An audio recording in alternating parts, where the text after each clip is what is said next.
할렐루야. 오늘 저는 여러 성도님들과 함께 위로하라, 내 백성을 위로하라, 이런 제목으로 함께 은혜를 나누겠습니다. 세 단락으로 나누어 말씀을 증가할 텐데, 첫째 단락은 위로자 하나님. 하나님의 위로를 말씀하기 전에 전도서 4장 1절의 말씀을 보면, 내가 다시 해 아래에서 행하는 모든 학대를 살펴보았도다. 보라, 학대받는 자들의 눈물이로다. 그들에게 위로자가 없도다. 그들을 학대하는 자들의 손에는 권세가 있으나 그들에게는 위로자가 없도다.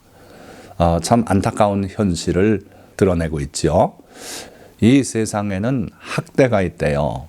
학대받는 자가 있고 학대하는 자가 있고 학대받는 자들이 흘리는 눈물이 있고, 그러나 안타깝게도 그들에게는 위로자가 없다. 학대하는 자들의 손에는 권세가 있으나 그들에게는 위로자가 없다는 거죠. 오늘도 이 설교 말씀을 끝까지 잘 들으시고 여러분들이 하나님의 충만한 위로도 받으시고, 또 여러분들이 위로자가 되어서 우리 주변에 있는 많은 그 학대받는 자들, 또 눈물 흘리는 자들을 위로하는 그러한 복된 한 해가 되시기를 주님의 이름으로 축원드립니다. 제가 어떤 다큐멘터리 영화를 하나 접하게 됐어요. 그것은 불법 이민한 사람들이 특수경찰에 의해서 체포돼서 강제 추방을 당하는 그런 과정을 생생하게 보도한 것인데, 불법 이민자이면서 또 강력 범죄를 저지른 사람들, 살인, 또 성범죄, 강도, 여러 가지 그런 죄 몫의 판단을 받은 사람들을 긴급 체포해서 추방하는 그런 절차를 보여주고 있죠. 근데 그 과정에서 안타까운 것은 그렇지 않은 사람도 단속에 걸리면은 그냥 그대로 함께 처리하는 일들이 거기에 많아졌어요. 근데 그 중에 한 사람이 이 중남미에서 온 분인데, 어린 딸을 거기서 빼앗겼어요. 그래서 이 어린이들 따로 수용을 하는데, 그 빼앗긴 딸을 생각하면서 눈물을 흘려요. 그런데 그 이야기를 들으면서 옆에 같이 있던 다른 체포된 사람들도 같이 눈물을 흘리는 그런 장면을 볼 수 있었어요. 그래서 그런 일들이 이제 알려지면서 많은 분들이 시위를 하고 해서 그게 이제 수정이 됐죠. 그렇게 함부로 할 수 없도록. 그러나 어찌됐든 우리가 살고 있는 이 현실 세계에는 이러한 학대가 많더라는 거예요. 학대 뒤에는 눈물 흘리는 사람이 있게 되고 그들을 위로할 자가 없더라는 거예요. 그래서 우리가 오늘 이 학대에 대해서, 또 눈물, 위로에 대해서 함께 은혜를 나누고자 하는 겁니다. 자, 하나님께서는 이러한 학대당하는 자들, 고통당하는 자들의 위로자인 걸 분명히 말씀하고 계세요. 요한계시록 21장 4절 말씀에는 모든 눈물을 그 눈에서 닦아 주시니 다시는 사망이 없고 애통하는 것이나 곡하는 것이나 아픈 것이 다시 있지 아니하리니 처음 것들이 다 지나갔음이로라. 하나님께서는 새 하늘과 새 땅과 새 예루살렘이 이 땅에 임할 때, 그때 모든 사람들의 눈에서 모든 눈물, 여러 가지 종류의 눈물이 있을 거예요. 예수 믿는 거 핍박받다 순교당한 분들의 눈물도 있을 것이고, 또는 세상에 살면서 억울한 일을 당했던 분들의 눈물도 있을 것이고, 여러 가지 사정들이 있겠습니다마는 어떻든 하나님은 모든 눈물을 그 눈에서 닦아 주시겠다 그랬어요. 그 이후에는 다시는 눈물 흘릴 일이 없을 것이라는 거예요. 사망도 없고 애통하는 것도 없고 곡하는 것이나 아픈 것이 다시 있지 않을 것이다. 왜냐하면 이 모든 것들은 처음 것에 속한다. 인간이 타락해서 쫓겨나서 하나님의 심판에 직면한 그런 상황 속에서 있는 것이다. 그러나 이제 심판은 지나갔고 영원한 천국이 다가왔기 때문에 이런 것들은 다시는 없겠다 하시면서 눈에서 눈물을 닦아주시겠다는 거죠. 자, 뿐만 아니라 이사야 66장 13절에 어머니가 자식을 위로함 같이 내가 너희를 위로할 것인즉 너희가 예루살렘에서 위로를 받으리니. 자, 여기에 하나님께서 우리가 이해할 수 있는 최고의 위로를 말씀하고 있어요. 뭐냐면요, 어머니가 자식을 위로함 같이. 어린 아기는요, 자기를 제일 사랑하고 자기를 돌봐주고 할 분이 어머니라는 걸 잘 알아요. 그래서 억울한 일이 있고 또는 넘어져서 아프고 여러 가지 울 일이 있을 때 어머니가 다가와서 품 안에 꼭 끌어안고서 도둑여주면 그 울음, 억울함 이것이 다 사라지죠. 바로 하나님께서 우리 인간의 심리를 가장 잘 아시는 하나님으로서 이렇게 말씀한 거예요. 어머니가 자식을 위로함 같이 내가 너희를 위로할 것인즉 너희가 예루살렘에서 위로를 받으리니. 이 예루살렘은요, 여러분들 좋은 생각만 가지고 있지 않습니까? 거룩한 성 예루살렘.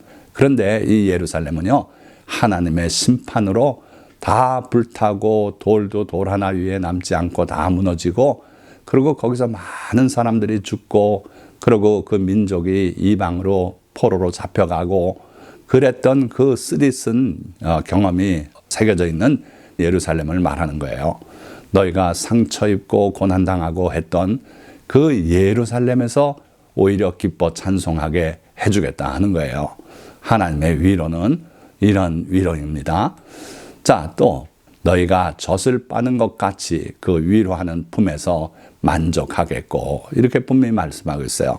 그래서 우리 하나님은 마치 어머니와 같은 위로자이시다. 그래서 근래에 보면 한국의 어떤 이단 종파에서는 어머니 하나님을 아십니까? 그러면서 접근해 오는데 그들은 이단이에요. 그러나 어쨌든 하나님의 그 위로는 어머니의 위로에다 이렇게 하나님께서 친히 비교하셨어요. 하늘이여 노래하라, 땅이여 기뻐하라, 산들이여 즐거이 노래하라. 여호와께서 그의 백성을 위로하셨은즉 그의 고난당한 자를 긍휼히 여기실 것임이라. 분명히 하나님께서 자기 백성을 위로하셨다고 이렇게 말씀하고 있어요. 하나님의 사랑 가운데 헤세드라고 하는 그걸 자비라고 번역한 경우도 많고요. 또 영어로는 loving kindness라고 번역을 하고 하는 단어인데 제가 여러 번 말씀드렸어요. 자기 백성에 대한 다소 편파적이라고 할 수 있는 그러한 하나님의 자비, 사랑, 이거를 헤세드라 그래요. 그런데 하나님께서는 헤세드로 자기 백성을 대하시는 그런 하나님이세요. 그래서 하나님의 백성에 대해서는 지나칠 정도의 자비와 사랑을 보여주시는데 그 사랑으로 하나님께서 자기 백성을 위로하셨대요. 그러니까 하나님은 자기 백성을 위로하시는 그런 하나님이시다. 그래서 호세아 선지자는 이렇게 우리에게 외칩니다. 오라, 우리가 여호와께로 돌아가자. 여호와께서 우리를 찢으셨으나 도로 낫게 하실 것이요 우리를 치셨으나 싸매어 주실 것임이라. 설령 하나님의 심판을 받아서 비참하게 깨지고 예루살렘이 불타고 했더라도 그래도 우리가 가야 할 길은 하나님께 돌아가는 것이다. 하나님께 돌아가면 하나님께서 우리를 상하게 하셨지만 도로 낫게 하실 것이고 우리를 치셨으나 싸매어 주실 것이라는 거예요. 우리도 예수 그리스도의 은혜로 이제 하나님의 백성이 된 자들이에요. 주는 우리 아버지시라. 이스라엘은 우리를 인정하지 않고 아브라함도 우리를 모른다고 할지라도 주는 우리 아버지십니다. 이렇게 고백한 것처럼 하나님은 우리 아버지시고 우리도 하나님의 백성이 되었어요. 그러니까 오늘 설교 말씀 들으시는 여러 성도님들 모두 하나님의 크신 위로의 대상임을 믿으시기 바랍니다. 자, 두 번째 단락. 그러나 하나님의 이러한 위로를 의심하고 믿지 못하고 탄식하는 사람들이 있어요. 성도 가운데에도 있다는 거예요. 이사야 40장 27절에서 이어지는 말씀 보면 잘하는 말씀 아닙니까? 야곱아 어찌하여 내가 말하며 이스라엘아 내가 이르기를 내 길은 여호와께 숨겨졌으며 내 송사는 내 하나님에게서 벗어난다 하느냐. 억울한 심정을 하나님 앞에 토로하는 거예요. 내 모든 길, 삶은 하나님께 숨겨졌다. 하나님이 보지 않으시는구나. 못 보시는구나. 내 송사는 내가 억울한 일을 당해서 재판을 걸었는데도 내 하나님에게서 벗어난다. 즉 하나님께서 전혀 관심이 없고 무슨 일이 있었는지도 모르시는구나. 이런 심정을 지금 토로하고 있는 거예요. 그러나 너는 알지 못하였느냐, 듣지 못하였느냐. 영원하신 하나님 여호와 땅끝까지 창조하신 이는 피곤하지 않으시며 곤비하지 않으시며 명철이 한이 없으시며 피곤한 자에게는 능력을 주시며 무능한 자에게는 힘을 더하시나니. 자, 우리 하나님은 이런 분이시다 이거예요. 그러니까 우리 하나님은 피곤한 법도 없고 땅끝까지 창조하신 능력의 하나님이시고, 그 하나님께서 피곤한 자에게는 능력을 주시고 무능한 자에게는 힘을 더하시는데 네가 그거 몰랐냐? 왜 하나님 앞에서 네 사정은 다 벗어나고 하나님이 보지 않는다고 탄식하느냐 하는 거예요. 그래서 소년이라도 피곤하며 곤비하며 장정이라도 넘어지며 쓰러지되 오직 여호와를 앙망하는 자는 새 힘을 얻으리니 독수리가 날개치며 올라감 같을 것이요 다른 박질하여도 곤비하지 아니하겠고 걸어가도 피곤하지 아니하리로다. 자, 이 세상의 소년 얼마나 팔팔하고 기운이 넘치고 그런 게 이 젊은 시절 아닙니까? 여기 소년이라고 했지만 청년이라고 봐도 돼요. 그런데 청년이라도 피곤하고 곤비하고 장정이라도 넘어지고 쓰러지되 여호와를 앙망하는 자는 새 힘을 얻을 것이다. 쓰러졌다가도 또 새 힘을 얻어서 일어날 것이다. 독수리가 날개치며 올라감 같을 것이다. 다른 박질하여도 곤비하지 아니하겠고 걸어가도 피곤하지 아니하리로다. 자, 이 말씀이 여러분들에게 응하시기를 주님의 이름으로 축원드립니다. 우리 하나님은 피곤치도 않으신 분이다. 그리고 땅끝까지 창조하신 분이다. 그분은 피곤한 자에게 새 힘을 주는 분이다. 그러니 네가 여호와를 다시 바라보거라.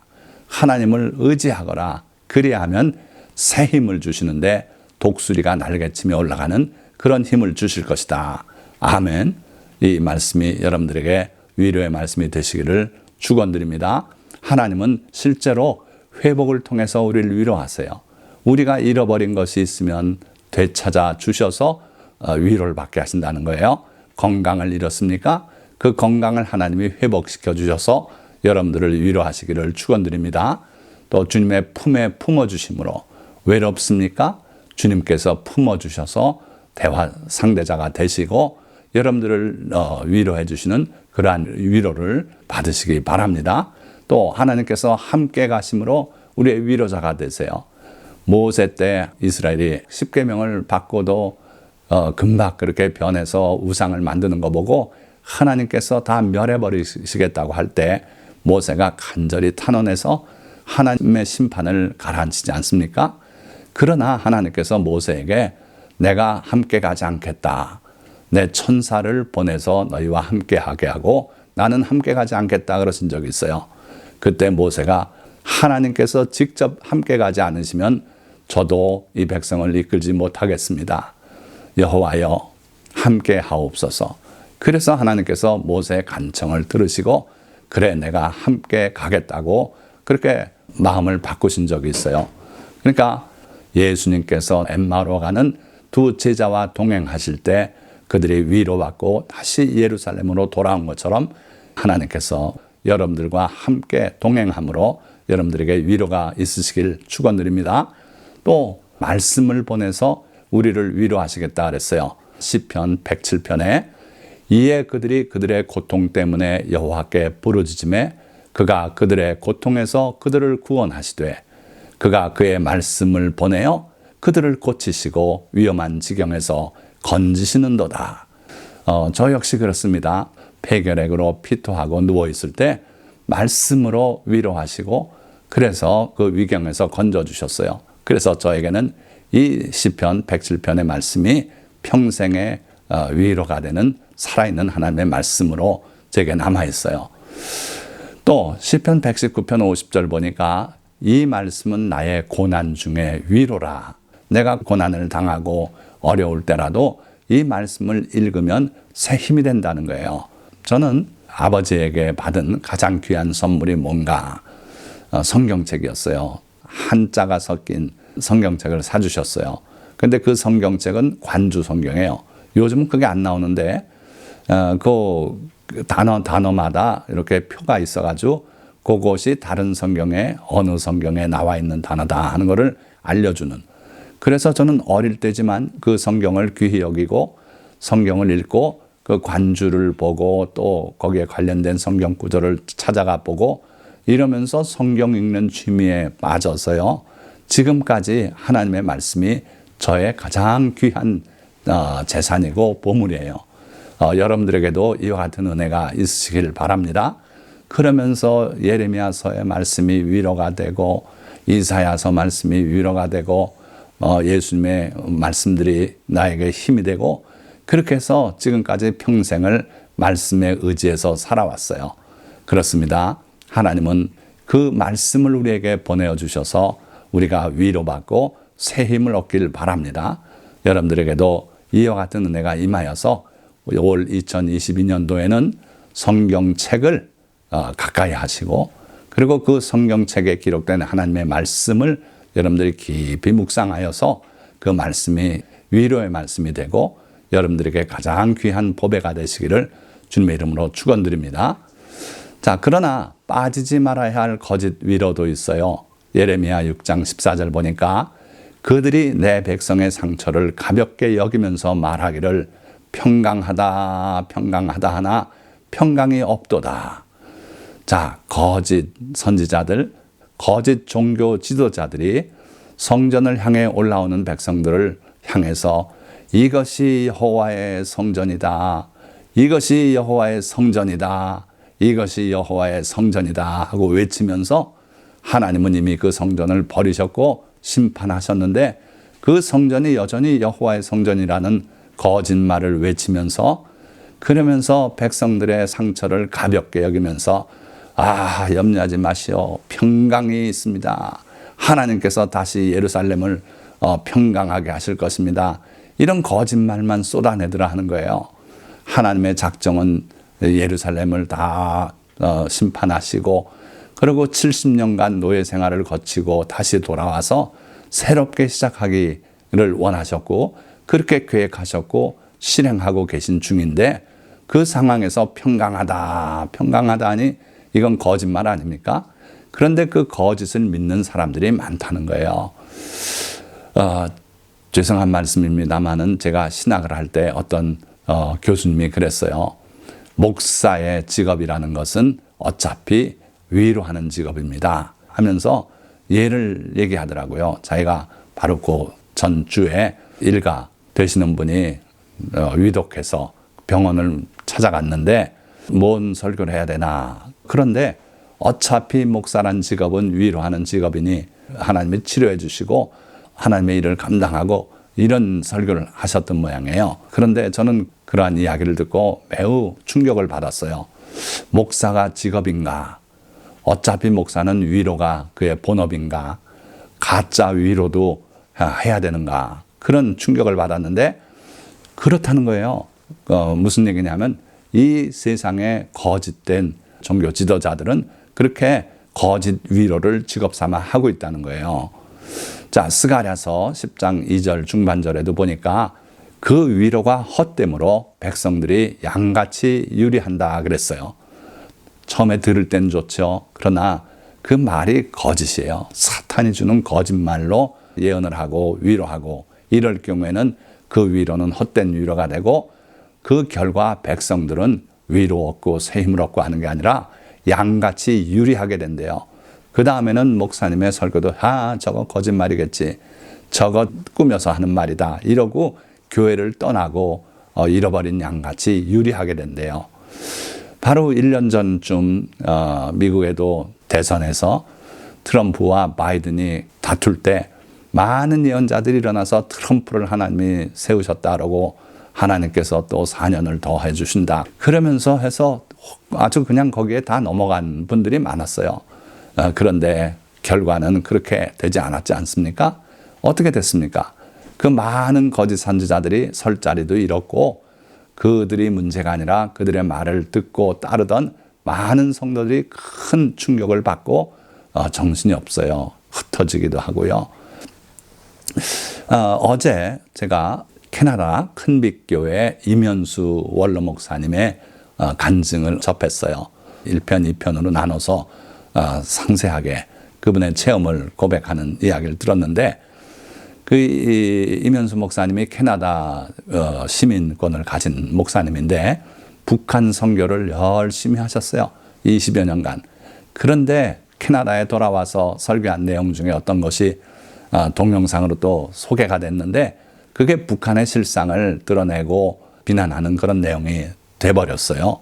그래서 북한에 가서 선교 일정을 하는 중에 갑자기 체포가 됐고 재판을 받았는데 결과는 종신 노동교화형에 처해져 가지고 거의 죽을 뻔한 그런 체험을 쭉 얘기하시는데 이분이 그런 얘기를 하더라고요. 자기가 처음에 5가정을 가지고 교회를 시작했고 나중에는 3,000명까지 됐다 그래요. 그런데 매너리즘 속에 빠지더라는 거예요. 그리고 자기는 고급 종교 배우가 되고 말더라. 그러니까 사람들 앞에 아주 멋있게 설교도 하고 아주 그럴듯하게 보이고 그러니까 어떻게 보니까 배우 역할을 하고 있더라 하는 거예요. 그 말씀이 마음에 와닿았어요. 그래서 어차피 목사는 위로하는 것이 직업이다. 그런 생각을 가지고 있다면 그분은 고급 종교 배우에 불과한 자다. 참된 주의 종이 아니다 하는 거예요. 그래서 우리가 이러한 거짓 위로에는 빠지지 말아야겠다 하는 거죠. 자, 마지막 단락. 너희 하나님이 이르시되 너희는 위로하라. 내 백성을 위로하라. 너희는 예루살렘의 마음에 닿도록 말하며 그것에게 외치라. 자, 보니까 하나님이 위로자신데 이제 마지막 단락에서는 우리 보고 위로자가 되라는 거예요. 너희는 위로하라. 내 백성을 위로하라. 하나님이 하시는 일 아닙니까? 그런데 그걸 우리 보고 하라는 거예요. 다만 여기 주의할 점은 너희는 예루살렘의 마음에 닿도록 말하며 그것에게 외치라. 자, 예루살렘 아까도 말씀드린 것처럼 큰 심판과 환난과 고난 가운데 빠졌던 성읍 아닙니까? 그 예루살렘의 마음에 닿도록 말하라. 그들의 마음에 진정한 위로가 되게 그렇게 말하라 하는 거예요. 뭘 가지고 말할 때 그게 가능합니까? 하나님께 받은 말씀, 하나님의 말씀으로 말할 때만 그것이 가능하고요. 또 우리의 마음이 그 예루살렘의 고난을 충분히 이해하고 우리에게도 그 아픔이 있어야 돼요. 그래야 그들의 마음에 닿도록 말할 수가 있게 될 겁니다. 자, 요한복음 14장 12절에 내가 진실로 진실로 너희에게 이르노니 나를 믿는 자는 내가 하는 일을 그도 할 것이요. 예수 그리스도의 말씀이죠. 예수님께서 이 땅에 계실 동안에 하신 일들 보면 많은 병자를 고쳐주시고 교훈을 베풀어 주시고 하셨는데 그 병자를 고칠 때마다 주님의 마음이 동했어요. 그래서 병자를 고칠 때 기록된 내용을 보면 불쌍히 여기사 그런 구절이 늘 나와요. 그러니까 예수님은요 병자를 고쳐서 예수님이 더 유명해지고 더 높아지고 그러기 위해서 하신 적이 없어요. 불쌍히 여기는 마음으로 그렇게 일을 하신 분이고 그런 일을 우리도 하게 되겠다는 거예요. 그래서 예수님께서 이제 떠나가실 것이기 때문에 너희도 내가 하는 일, 그것도 또 내가 한 일이 아니라 내가 하는 일이에요. 그 무슨 뜻이냐면 예수님은 지금도 그 일을 하고 계시기 때문에 우리가 그런 일을 하면 주님이 하고 계신 일을 우리도 한다는 거예요. 그렇게 하라는 거예요. 위로자가 되라는 거예요. 예수님께서 참된 위로자가 되셨듯이 우리도 그러라 하는 거죠. 자, 여러분들 욥이 시험 가운데 있을 때 고백했던 아주 귀한 말씀 기억하시죠? 나의 가는 길을 오직 그가 아시나니 그가 나를 단련하신 후에는 내가 정금같이 나오리라. 정금같이 나오리라. 전 이 구절이 정말 마음에 와닿아서 지금도 개역개정판보다는 이 개역 한글 성경에 이 구절을 소개하는 거예요. 자, 지금 내가 시험 가운데 들어 있습니다. 하나님께서 허락하신 그 고난 가운데 있습니다. 이게 언제 끝날지 모릅니다. 그러나 내가 분명히 하나 아는 것은 나의 가는 길을 오직 그가 아시나니 하나님께서 아십니다. 앞으로 며칠 후에 시험이 끝날지 나는 모르나 그는 아십니다. 내가 또 하나 아는 것은 내가 정금같이 나오리라. 다 지저분한 건 제거되고 불타버리고 찌꺼기는 떨어져 나가고 내가 정금같이 되어서 나올 것입니다. 그래서 욥은 그 시험을 이겨냈던 거예요. 자, 그런데 정금같이 돼서 나온다면 그 다음에 무슨 일을 해야 되겠습니까? 욥은요, 그 시험당한 그의 경험으로 시험당한 사람을 위로하는 그러한 위로자가 되기 위해서 하나님이 이렇게 단련시키지 않았나 하는 거예요. 자, 우리가 주님의 말씀대로 위로자가 되려면 모범이 있어야겠는데 바로 앞서가신 참된 위로자 예수 그리스도가 우리에게는 좋은 본이에요. 누가복음 7장 13절, 14절까지의 말씀 보니까 주께서 과부를 보시고 불쌍히 여기사 울지 말라 하시고 가까이 가서 그 관에 손을 대시니 맨 자들이 서는지라. 예수님께서 하루는 수인성 근처를 가셨어요. 보니까 장례 행렬이 그 성에서 나오고 있어요. 한 젊은 청년이 죽었는데 그 청년은 과부의 독자예요. 그러니 살아남은 과부는요, 남편 잃었죠. 이제 하나뿐인 아들마저 잃었어요. 그러니 얼마나 애통하지 않겠어요? 그래서 울고 불고 하면서 따라 나오는 그 과부를 보시고 불쌍히 여기셨다 그랬어요. 우리 주님이 무언가 하실 때는 늘 그 동인이 예수님을 움직이게 한 요인은 불쌍히 여기심이에요. 우리 성도도 이러한 마음이 있어야 될 줄 믿습니다. 자, 근데 우리 주님은 왜 이렇게 불쌍히 여기는 마음이 동인이 되었을까? 이사야 53장에 그 내용을 설명하고 있어요. 우리 주님은 질고를 많이 겪었다 그랬어요. 인간이 겪는 모든 고통을 다 겪으셨다는 거예요. 그래서 이 예수 그리스도를 영어 성경에서는 A man of sorrow, 슬픔의 사람이다 그랬어요. 우리 주님은요, 여러분들보다 이 인간의 아픔을 더 깊이 하시는 분이다. 자라면서 다 겪으셨고 하나님으로서 그 아픔을 알고 계시기 때문이에요.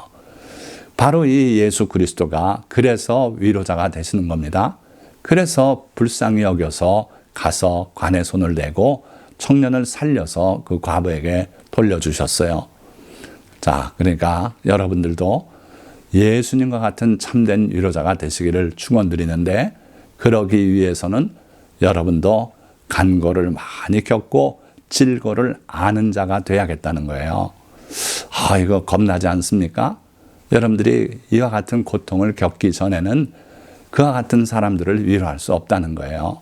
병이 들었던 사람이라야 그 병에 걸린 사람을 불쌍히 여기고 그야말로 동병상련, 그래서 여러분들에게 어려운 시련이 오고 고난이 오고 눈물 나는 일이 있을 때는 그런 일을 당하는 다른 사람을 위로하는 위로자가 되라고 하나님이 허락하셨다고 보면 틀림없을 거예요. 말씀을 맺겠습니다. 하나님은 우리의 슬픔을 아시는 참된 위로자이십니다. 그는 어머니가 아기를 품듯 자기 백성을 품에 품고 위로하시며 그들의 눈에서 모든 눈물을 씻겨주시기를 원하십니다. 어떠한 고난과 시련이 와도 뒤로 물러가지 않고 인내 속에 주를 앙망하면 이러한 위로와 새 힘을 얻게 될 것입니다. 그러나 이 세상에는 주님의 위로를 받지 못하고 고난과 학대 속에 남모르게 눈물 흘리는 사람이 많습니다. 주님은 우리에게 그들을 위로하라 명하십니다.